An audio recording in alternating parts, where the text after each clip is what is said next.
I spent years trying to get rid of my fear, denying it, doing daredevil things to prove I wasn't afraid. And none of it worked. Then one day I realized something that changed everything. It was never my fear that was handicapping me. It was what I was doing with it. And that turns out to be one of the most well-supported ideas in the whole science of emotion. The thing that hurts people usually isn't the feeling. It's the strategy they use against the feeling. So this episode isn't about becoming fearless. It's about what to do. Welcome to Talking with AI. I'm Toy.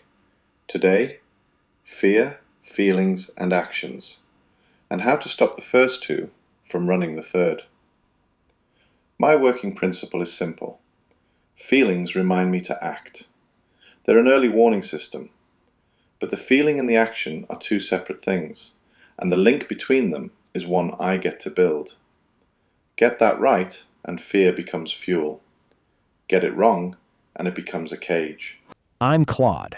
My job this episode is to be the reality check, to tell you where the science backs Toye up and the one or two places it pushes back. And I'll keep it short and plain, because you don't need the jargon to use any of this. In every segment, we hand you a task, not a theory, a step. Because insight you can't act on just becomes something else to worry about. Start with fear itself. For most of my life, I've been afraid. It started when I was very young, when I understood that people die, that nothing lasts forever. And it got real when my father died suddenly in a car accident, 2 months before my 10th birthday. I built myself a rule. Good things happen to good people, so if I stay good, I'm safe. That rule died with him. It took me years to learn it's okay to be afraid. In fact, I'd be a fool not to be. Life is genuinely full of danger. And here, the science agrees with the architecture of what you're saying in a striking way. Joseph Ledoux spent his whole career studying fear in the brain. For decades, the amygdala was called the brain's fear center. Ledoux now says that was a mistake. There are actually two systems: a fast, automatic threat detector that fires off your defensive responses, the racing heart, the freeze, without any feeling at all, and a separate system that produces the conscious feeling of fear. The alarm and the feeling are not the same machine. Which is exactly why you can act well while terrified. The alarm is doing its job. The feeling is information. Right. Fear, used well, is an early detection system with real survival value. The trouble only starts with what you do next. For me, the trouble was my imagination. Almost all my attention went to the fear, and my imagination kept pointing at the worst outcomes. The more I tried to understand the fear in the moment, the more tangled in it I got. That's what I came to call unproductive fear. Energy burning with no direction. The next true step. When fear shows up, don't ask, "Why am I afraid?" in the moment. That feeds it. Instead, just notice the physical signs, the chest, the breath, the hands. Name it. This is fear. Naming is the first move, not analysis. And that name it step isn't folk wisdom. It's measurable. In a well-known brain imaging study, simply putting a feeling into words, this is anger, this is fear, reduced activity in the amygdala and increased activity in the part of the prefrontal cortex that regulates emotion. Name it to tame it has real fMRI evidence behind it. So if you don't fight the fear, and you don't analyze it to death, what do? You process it. 3 steps. Recognition. Notice the psychological and physical signs. Acceptance. Don't spend energy trying to understand or control it. Just accept that you're afraid and move toward action. And action. Put your imagination to work on the steps that move you toward what you want, while still afraid. I want to flag how well this lines up with the evidence, because it's almost one-to-one. Your recognition is affect labeling. naming it. Your acceptance matches what the research calls acceptance-based regulation, and your action matches what therapists call behavioral activation and exposure. You approach the thing, you act, and the fear recedes through doing. When researchers compare strategies for handling a hard emotion, trying to suppress it, bottle it up, is the weakest and costliest option. Acceptance and reframing beat it clearly. I learned acceptance the hard way. As a young man, I had crippling panic attacks. Everything would go muffled, unreal, my thoughts would race. I was certain I was dying or losing my mind. And I discovered two things. One, I couldn't control the attack. When I tried, it got worse, like pouring gasoline on a fire. Two, any thought at all was fuel. So I picked one thing to repeat. I used the number 99, said it out loud, breathing into my hands, over and over, until my mind had no room to spin. I stopped trying to control the wave. I climbed on the surfboard and rode it. I rode 6 waves that day. I haven't had a panic attack since. That's the acceptance move exactly. Dropping the fight to control, which is what the evidence says actually works. One honest note for listeners, though. Acceptance isn't a magic word. In the studies, it tends to need practice to work, which matches what you said. You practiced the 99 technique before you were in an attack. You have to. You rehearse the step when it's calm, so it's there when it's not. The next true step. Pick your 99 now while you're calm. One simple anchor you can repeat. A word, a number, a slow breath into your hands. Rehearse it today, so it's built before you need it. And when the wave comes, don't fight it, ride it. Now the deeper idea, and it runs under everything. Most people believe feeling and action are welded together. I feel angry, so I act angry. They're not welded. How I feel and how I act are independent processes, and the relationship between them is one I create. A tired parent, furious at a baby who's cried all night, can still choose to cuddle that child instead of shaking it. The feeling is real. The action is chosen. This is where the science is firmly on your side. There's a whole model of emotion regulation, James Gross's, showing there are several points where you can intervene between a situation and your response. And 3 well-established therapies are built on exactly your claim that action can be decoupled from feeling.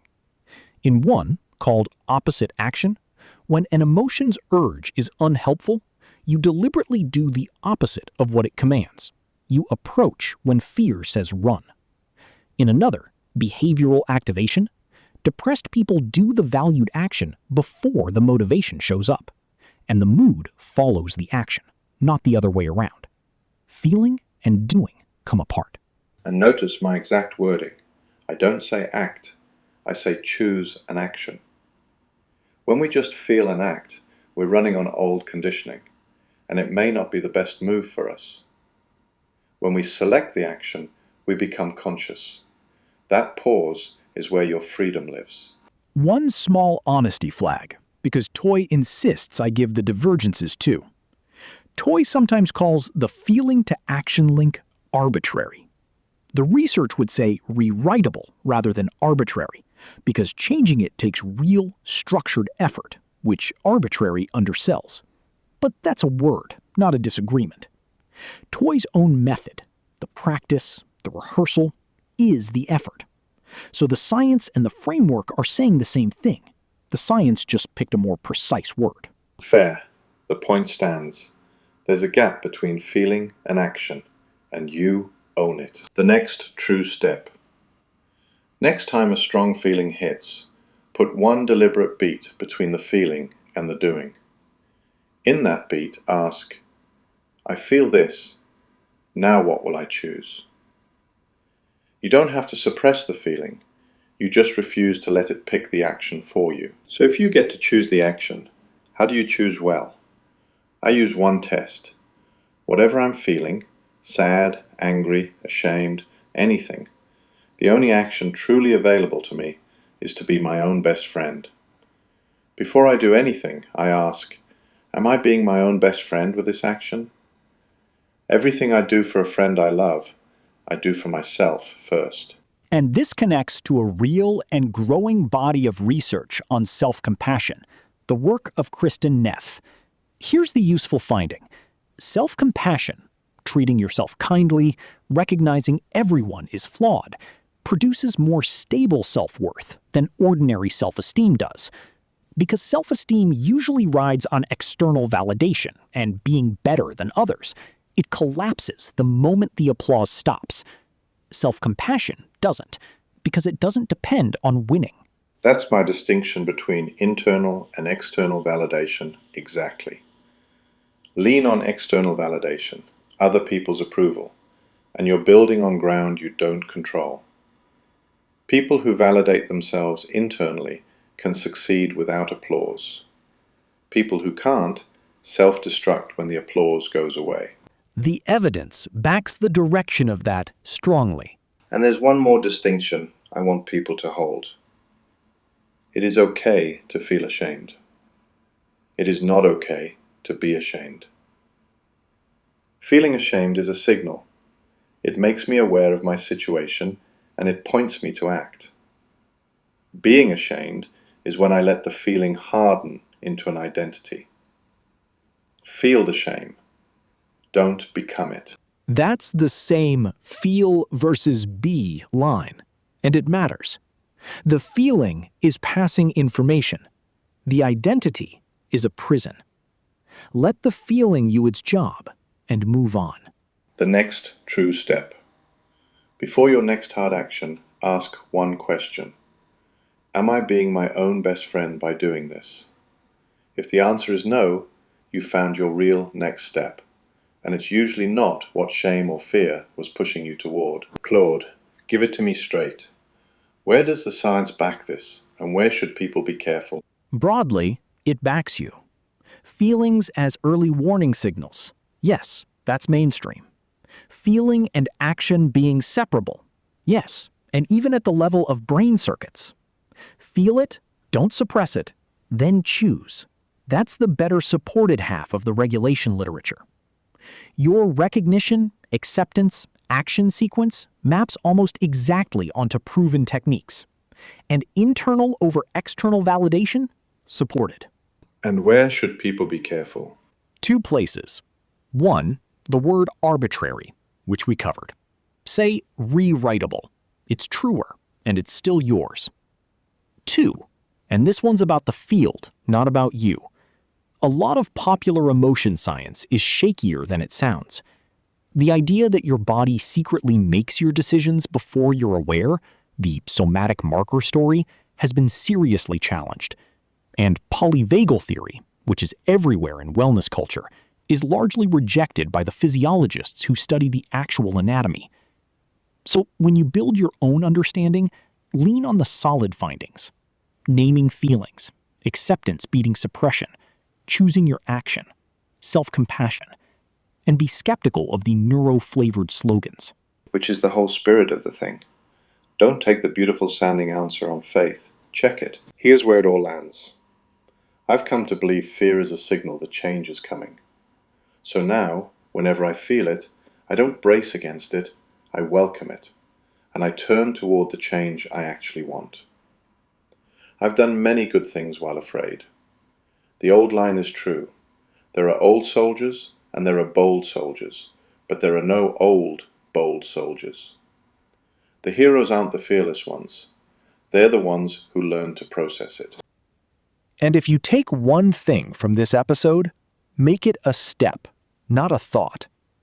Toye's whole framework is built to keep you from standing still. Feeling without a next action just becomes rumination. So the fear, the feeling, let it point you at the step and take it. Recognize it. Accept it. Choose your action. Be your own best friend.